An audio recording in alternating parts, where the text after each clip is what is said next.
On this episode of Geek Dad Life, we're going to review the new Masters of the Universe Origins Beastman figure by Mattel.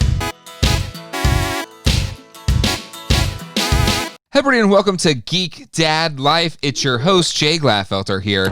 The first wave of the new Masters of the Universe Origins toy line by Mattel is starting to hit Walmarts across the US. We have already reviewed the He-Man, Skeletor, and Teela figures, as well as the first Beast figure, Battle Cat. And today we're going to be reviewing one of Skeletor's most well-known henchmen, Beastman. Beastman is one of the most well-known evil warriors, being featured in the original mini-comics, was one of the original 8-back figures, as well as being heavily featured in the Filmation's cartoon. Being one of the earliest characters developed and released by Mattel, the early mini-comics show a major variant that never made it to toy shelves, the very red-furred and armored Beastman. The first media appearance that matched the toy we all know and love was in the fourth mini-comic, The Vengeance of Skeletor.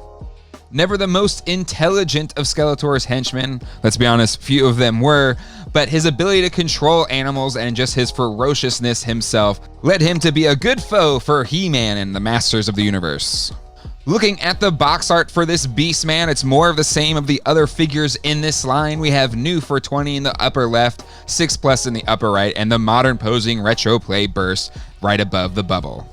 He is displayed in that bubble without his shoulder armor or whip, much like the vintage carded Beastman. Turning the box around, we see some awesome new artwork for Beastman, and a little blurb there saying the ferocious Beastman uses mind control to force animals to do Skeletor's evil bidding. I have loved every bit of new artwork featured on the back of these cards, and this one is no exception, with a really ferocious Beastman leading a charge of different beasts that he's forcing to do Skeletor's evil bidding. We have the same cross-cell artwork for the first 6 figures from this toy line, as well as 2 little diagrams showing how you can fit the whip into Beastman's hand, as well as twist him into powerful battle positions. Out of the box, Beastman features very similar sculpting to the original vintage figure, which means that whenever we do get a Stratos or a Mossman, it'll feature this same build. He has 16 points of articulation just like the other figures in this line, and he also comes in a little bit taller than that 5.5-inch scale, being taller than the vintage Beastman counterpart, just like the other figures so far in this line. Looking closer at the accessories, the armor of this Beastman is more of a matte or a not as vibrant red as the vintage counterpart. It's actually very similar to the Teela armor. It also has a similar rubber consistency to the Teela armor, so I feel like this is better than the vintage counterpart, which had a tendency to break. It was a bit of a tougher, harder plastic.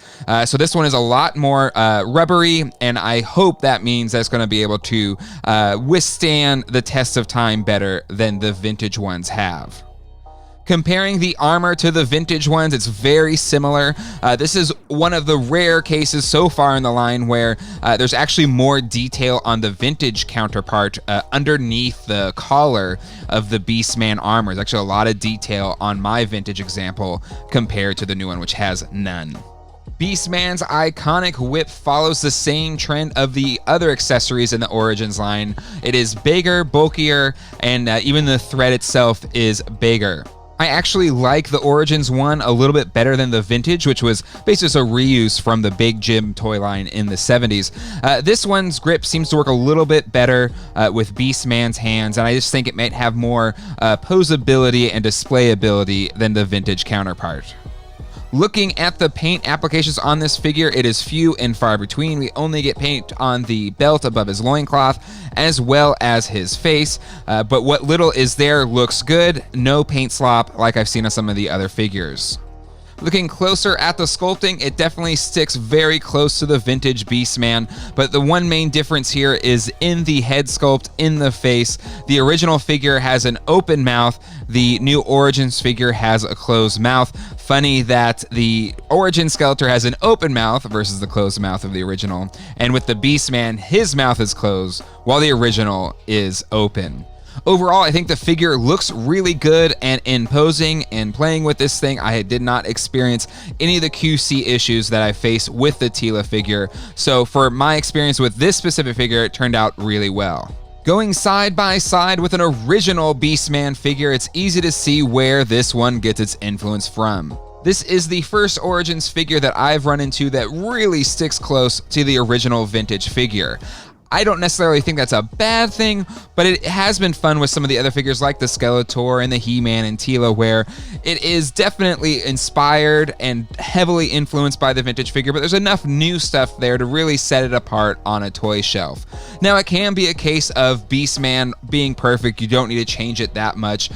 Just add some more articulation with some better accessory quality and boom, you're good to go.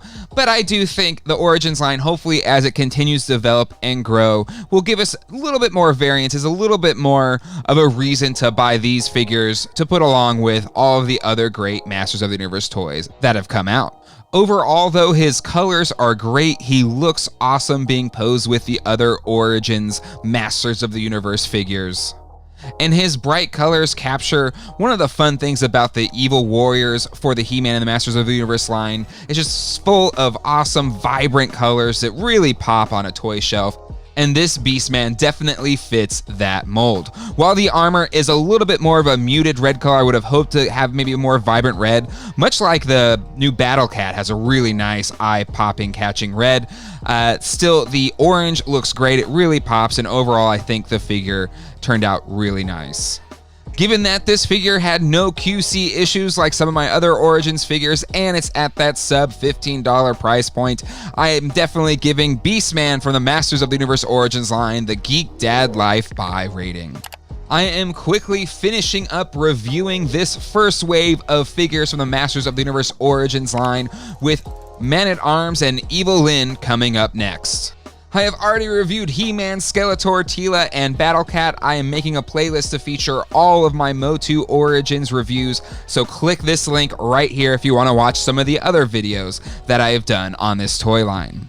As I said earlier in this video, these toys are starting to hit shelves now in Walmarts across the US. So I hope everyone's toy hunting experiences are successful, and until next time, hasta luego, and goodbye.